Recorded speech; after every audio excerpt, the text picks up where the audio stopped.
الحمدللہ الذی ذی العزت والعلا والصلاة والسلام علی سید الانبیاء شمس الضحیٰ بدر الدجیٰ نور الہدیٰ منبع الجود والعطاء اما بعد اعوذ باللہ من الشیطان الرجیم بسم اللہ الرحمن الرحیم والسابقون السابقون صدق اللہ العظیم ان اللہ وملائکتہ یصلون علی النبی یا ایہا الذین آمنوا صلوا علیہ وسلموا تسلیما الصلاۃ والسلام علیک یا سیدی یا رسول اللہ وعلی آلک واصحابک یا سیدی یا حبیب اللہ اللہم صلی علی سیدنا و مولانا محمد معدن الجود والکرم وعلی آلہ وصحبہ وبارک وسلم۔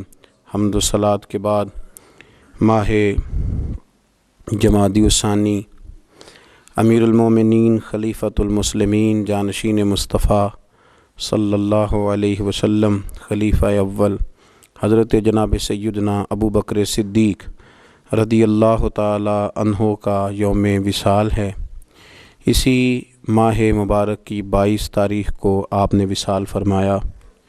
اسی کی مناسبت سے ایک سلسلہ گفتگو حضرت ابو بکر صدیق رضی اللہ تعالیٰ عنہ کے اخلاق و تعلیمات اس عنوان سے شروع کیا جا رہا ہے۔ اللہ تبارک و تعالی ہمارا یہ نذرانہ بارگاہ صدیق اکبر میں مقبول فرمائے اور اللہ اسے قبول کر کے ہمارے لیے ذریعہ نجات اور توشہ آخرت بنائے۔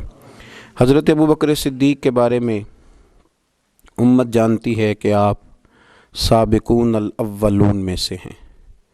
جن لوگوں کو قرآن مجید نے کہا والسابقون السابقون، وہ جو سبقت لے جانے والے تھے وہ سبقت لے ہی گئے، یہ سبقت لے جانے والوں میں سے ہیں۔ حضرت ابو بکر صدیق رضی اللہ تعالیٰ عنہ کے اخلاق میں، تعلیمات میں جو چیز سب سے زیادہ نمایاں ہے، جو سب سے زیادہ اعلیٰ ہے، جو سب سے زیادہ عرفہ ہے، وہ یہ ہے کہ ان کے جلووں میں، ان کے اخلاق میں نبی پاک علیہ الصلاۃ والسلام کی سیرت کا مکمل عکس دکھائی دیتا ہے۔ انہوں نے اپنے آپ کو نبی پاک صلی اللہ تعالیٰ علیہ وسلم کی مقدس سیرت کے مطابق ڈھال لیا تھا۔ اٹھنا، بیٹھنا، چلنا، بولنا، وہ سمجھ گئے تھے کہ اللہ کے نبی صلی اللہ علیہ وسلم کے رضا کیا ہے۔ کوشش کرتے تھے کہ زیادہ بحث نہ ہو بلکہ جو حضور فرما دیں، آپس میں اس پر زیادہ تکرار نہ کی جائے بلکہ سنا جائے اور فوراً اس پر عمل کیا جائے۔ صحابہ ایسا کرتے بھی نہیں تھے، لیکن ہمارے زمانے میں کچھ باتوں پر بحث ہوتی ہے، تکرار ہوتی ہے۔ جناب ابو بکر صدیق رضی اللہ تعالیٰ عنہ کا مطمع نظر تھا کہ جو محبوب فرما دیں، جس وقت فرما دیں، جس حال میں فرما دیں، اس پر عمل کرنا۔ نبی پاک صلی اللہ تعالیٰ علیہ وسلم نے حضرت ابو بکر صدیق رضی اللہ تعالیٰ عنہ کی اس بات کو اعزاز کے طور پر بیان فرمایا، ان کی فضیلت کے طور پر بیان فرمایا۔ سرکار فرمانے لگے، میں نے جس کے سامنے بھی دین پیش کیا ہے اس نے دلیل مانگی ہے، فرمایا یہ میرا ابو بکر ہے۔ میں نے اس کے سامنے دین پیش کیا، اس نے دلیل نہیں مانگی، فوراً کلمہ پڑھا اور مسلمان ہو گئے، فوراً مسلمان ہو گئے۔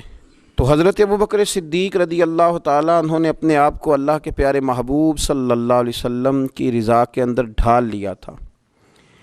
وہ سمجھ گئے تھے کہ محبوب کریم کی رضا کس بات میں ہے، حضور کیا چاہتے ہیں، کیا فرماتے ہیں، کیا پسند کرتے ہیں، کس انداز میں حضور خوش رہتے ہیں، کہاں نبی پاک صلی اللہ علیہ وسلم کو کوئی بات ناگوار گزرتی ہے، کہاں مزاج مبارک پر کوئی چیز ایسی ہے جو پریشان کرتی ہے۔ مکمل عکس تھے وہ حضور کی سیرت کا، نبی پاک کی رضا کا۔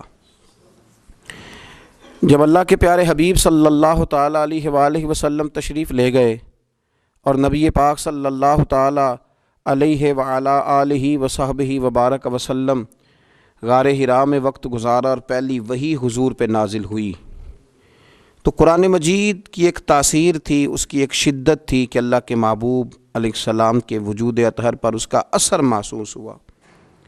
سرکار جب گھر آئے اور جناب خدیجۃ الکبریٰ رضی اللہ تعالی عنہا کو کہا کہ مجھے چادر اڑا دو، مجھے چادر اڑا دو، اور اپنی اس کیفیت کا اظہار فرمایا تو حضرت ختیجۃ الکبریٰ رضی اللہ تعالیٰ عنہ نے نبی پاک علیہ السلام کے 5 اوصاف گنوائے۔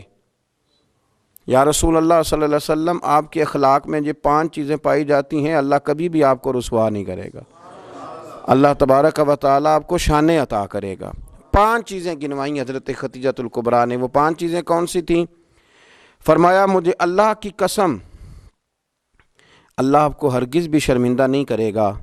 پہلی بات یہ ہے کہ آپ صلہ رحمی کرتے ہیں، رشتہ داروں سے اچھا سلوک کرتے ہیں۔ دوسرا فرمایا آپ کمزوروں کا بوجھ اٹھاتے ہیں، اور تیسرا فرمایا آپ ناداروں کی مدد کرتے ہیں، اور چوتھا فرمایا آپ بڑے مہمان نواز ہیں، اور 5واں فرمایا جب کوئی مصیبت میں ہوتا ہے تو محبوب آپ ان کے کام آتے ہیں۔ یہ 5 آپ کے اندر وہ اخلاق عالیہ ہیں جن کی بنیاد پر میں کہتی ہوں کہ اللہ آپ کو عزتیں ہی عطا فرمائے گا، بلندیاں ہی آپ کا نصیبہ ہوں گی۔ یہی ان باتوں سے میں نے دیکھا ہے۔ حضرت سیدنا ختیجۃ الکبریٰ رضی اللہ تعالی عنہا کا یہ قول بخاری شریف میں موجود ہے، اور اسی بخاری میں حضرت ابو بکر صدیق رضی اللہ تعالیٰ عنہ کے بارے میں ابن دغنہ نے ایک بات کہی تھی۔ جب آپ مکہ چھوڑ کے جانے لگے کافروں کی سختیوں سے پریشان ہو کر، تو ابن دغنہ نے آپ کو کھڑا کر لیا اور کہنے لگا ابو بکر آپ نہ جائیں۔ کیوں؟ کہنے لگا آپ جیسے شخص کو یہیں رہنا چاہیے۔ وجہ اس کی یہ ہے کہ آپ 5 باتیں وہ جو حضرت ختیجہ نے نبی پاک کے بارے میں گنوائیں تھیں، وہی 5 باتیں اسی بخاری میں اسی ترتیب سے موجود ہیں کہ ابن دغنہ کہنے لگے کہ آپ صلہ رحمی کرتے ہیں، آپ کمزوروں کا بوجھ اٹھاتے ہیں، ابو بکر صدیق آپ ناداروں کی مدد کرتے ہیں، آپ بڑے مہمان نواز ہیں، آپ مصیبت زدہ لوگوں کے کام آتے ہیں۔